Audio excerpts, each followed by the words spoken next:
Hello, guys. Welcome back to our channel. We're so excited to have you again. A lot has happened in Magu's case. All know that he's or has been tried by the Ayo Salami Presidential Probe Committee, and so many things has happened already. We've heard that he is demanding to be given an opportunity for him to defend himself before the report about the probe is being submitted to the president. But then, apart from that, a lot of things had happened. At one point, one lawyer Victor Giwa, came up and was about to testify before the Ayo Salami investigation um, probe committee, and he was whisked out, and the news was everywhere. Guess what? The man has decided to come out to speak, and he is pointing at no other person but Malami. And it's so shocking that Malami has also spoken up. We are going to be looking at all of this, but if you've not subscribed to our channel, kindly hit on the red subscribe button and also the bell icon so that you can get notification anytime we publish our videos on YouTube. All right, let's look at the news in detail. A lawyer, Victor Giwa, says Attorney General of the Federation, Abubakar Malami, ordered his arrest because he refused to implicate the suspended acting chairman of the Economic and Financial Crime Commission, Ibrahim Magu. Giwa said this in a statement on Sunday after he was released from the EFCC custody. The lawyer was arrested alongside one Fatima Hassan last week, shortly after they testified before the Justice Ayo Salami led panel, which is investigating Malami or investigating Magu.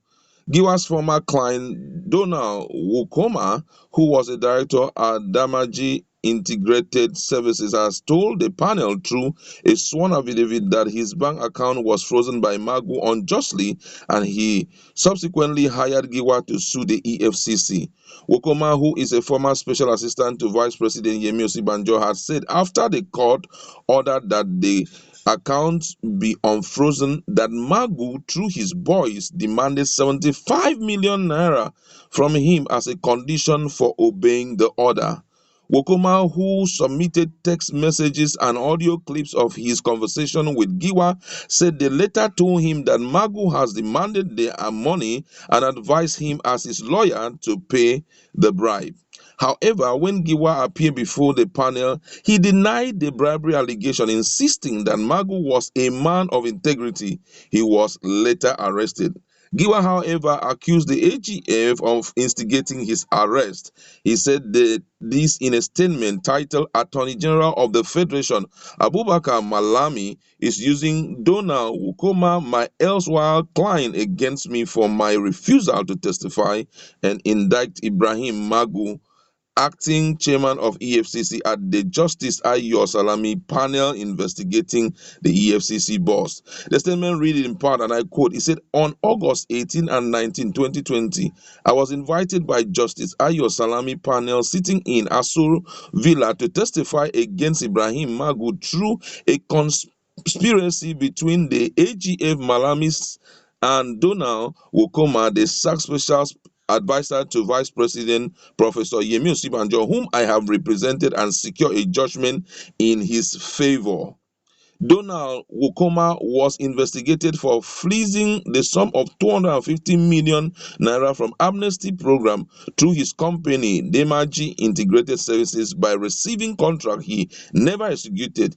His account was restricted by the EFCC. On July 11, 2020, Donald Wokoma was scheduled to be arraigned before Justice Akambi at Federal High Court, FCT, Lugbe. Donald Lokoma was absent and I represented him, and the case was adjourned till October 10, 2020 for arraignment. Donald Wokoma, in a desperate move to subvert the administration of justice, to quash or suspend his trial, conspire with the person in the AGF office who has promised to frustrate the trials and release the restricted account.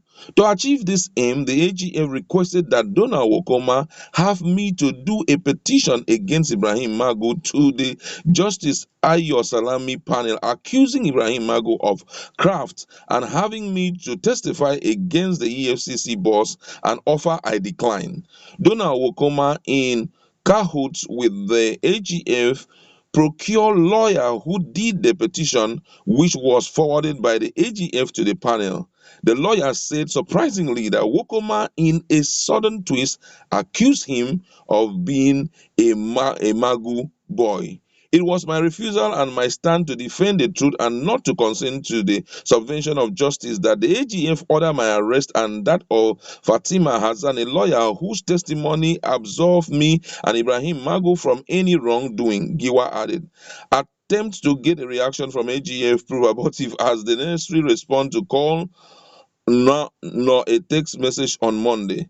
But yet his spokesperson also was not reached. But guess what? As we are talking to you, his spokesperson has now been reached. And according to his spokesperson, he says that AGF has no business with what they are talking about, that he never paid anybody to represent or to do anything against Malami. And I'm going to read the exact word of his media person, Dr. Umar Gwando, and it will shock you what is currently ongoing, because right now nobody seems to know who is saying the truth. According to his media person, that media person to the Attorney General of the Federation, he says this. He said the Honorable Attorney General never met Giwa and has never discussed any issue with the so-called donor Wokoma, nor asked anything personally or by proxy to engage the so-called victor to testify against Magu.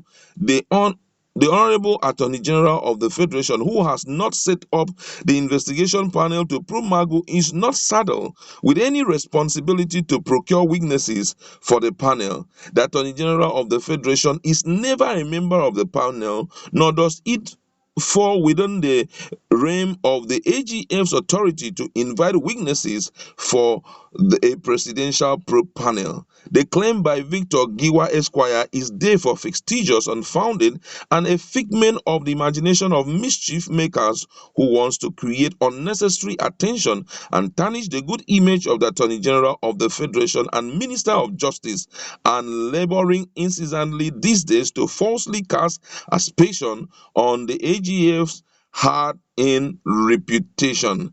The Honorable Attorney General of the Federation hereby called the so-called Victor Giwa to come and substantiate his allegation with details of the following. When did Victor Giwa meet the AGF on the issue? When did Victor Giwa meet the AGF on the issue? How was the meeting? Was it by proxy or the AGF sent a representative?